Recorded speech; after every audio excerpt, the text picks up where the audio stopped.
বাবা বাস চালক, এক সময় গান গেয়ে পেতেন মাত্র ৩,০০০ টাকা পারিশ্রমিক, কিন্তু আজ তিনি মোস্ট পপুলার সিঙ্গার। এখন তার কাছে এত পরিমাণ অর্থ রয়েছে যে তিনি ব্যক্তিগত বিমানও কিনে নিয়েছেন। মাত্র ৪১ বছরে দিলজিতের সম্পত্তি কত জানেন? চোখ কপালে উঠবে। দেখুন, পাঞ্জাবের ছোট্ট গ্রাম থেকে জীবনের সফর শুরু। বাবা পেশায় বাস চালক, তাই শৈশব কেটেছে আর্থিক অনটনেই। তারপর একটু একটু করে লড়াই করে এগিয়েছেন নিজের লক্ষ্যে। আজ তিনি আন্তর্জাতিক তারকা। কখনো আমেরিকার পপ তারকা সিয়ার সঙ্গে জুটি বেঁধে গান গেয়েছেন, কখনো আবার বিশ্বমানের তারকা টেইলর সুইফটের সঙ্গেও তার সম্পর্কের গুঞ্জন ছড়িয়েছে। দেশ বিদেশের মঞ্চে তার অনুষ্ঠানে ঝড় তোলেন অনুরাগীরা। কথা হচ্ছে পাঞ্জাবি শিল্পী দিলজিৎ দোসাঞ্জের সম্প্রতি ৪১ বছর পূর্ণ হল এই গায়ক তথা অভিনেতার। মাত্র ১৬ বছর বয়স থেকে বিভিন্ন স্থানীয় গুরুদ্বারে গান গাইতে শুরু করেন দিলজিৎ। মাত্র ১৮ বছর বয়সে প্রথম উপার্জন তার।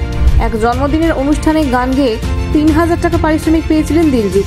ছোট ছোট পদক্ষেপে এগিয়েছেন গায়ক। লক্ষ্যে পৌঁছাতে সময় লাগলেও কখনো পেছন ফিরে তাকাননি বা থেমে যাননি।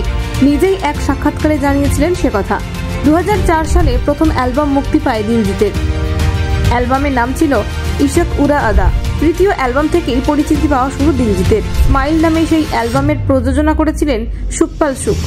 এই অ্যালবামেই ছিল দিলজিতের জনপ্রিয় গান নাচ দিয়া অলরান কুয়াইরা এবং পাগগান পোচভিয়ান ওয়ালে।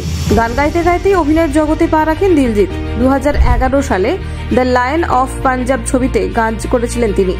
যদিও বক্স অফিসে মুখ থুবড়ে পড়েছিল সেই ছবিটি, কিন্তু ছবিতে দিলজিতের একটি গান বিপুল সাড়া ফেলেছিল। ক্রমশ অভিনয় জগতেও স্থায়ী জায়গা করে নেন Diljit. Good news, Udta Punjab, Amar Singh চমকিলা, crew এর মতো ছবিতে তার অভিনয় প্রশংসিত হয়েছে। বর্তমানে দিলজিৎ আন্তর্জাতিক তারকা। ক্যালিফোর্নিয়ার কোচেলা উৎসবে বিশেষ বক্তা হিসেবে উপস্থিত ছিলেন তিনি। বিশ্বমঞ্চে ভারতকে একাধিকবার গর্বিত করেছেন তিনি। একটা সময় মাত্র ৩,০০০ টাকা পারিশ্রমিককে কাজে শুরু করলেও আজ তিনি প্রাইভেট জেটের মালিক। পাঞ্জাবি শিল্পী মোট ১৭২ কোটি টাকার মালিক বলে জানা যায়। অমর সিংহ চমকিলা ছবিতে অভিনয় করে ৪ কোটি টাকা পারিশ্রমিক নিয়েছিলেন তিনি। ক্যালিফোর্নিয়ার মতো শহরে ইতিমধ্যেই বিলাসবহুল ডুপ্লেক্সের মালিক দোসাঞ্জ। মনোরম বারান্দা, দামি আসবাব সহ বিলাস ফ্যাশনের সব উপকরণই মজুদ এই ডুপ্লেক্সে। ক্যালিফোর্নিয়া ছাড়াও দোসাঞ্জ একাধিক বাড়ি বানিয়েছেন মুম্বাই এবং লুধিয়ানাতেও।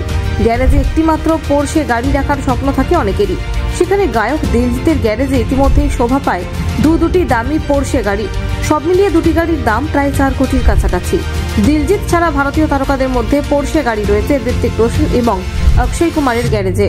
গায়ক দিলজিতের শখ বিভিন্ন সেরা ব্র্যান্ডের জামাকাপড় এবং জুতো পরার। সেই কারণেই বিভিন্ন নামি দামি ব্র্যান্ডের পোশাকে নজর কাড়া জুতোয় প্রায়শই দেখা যায় তাকে।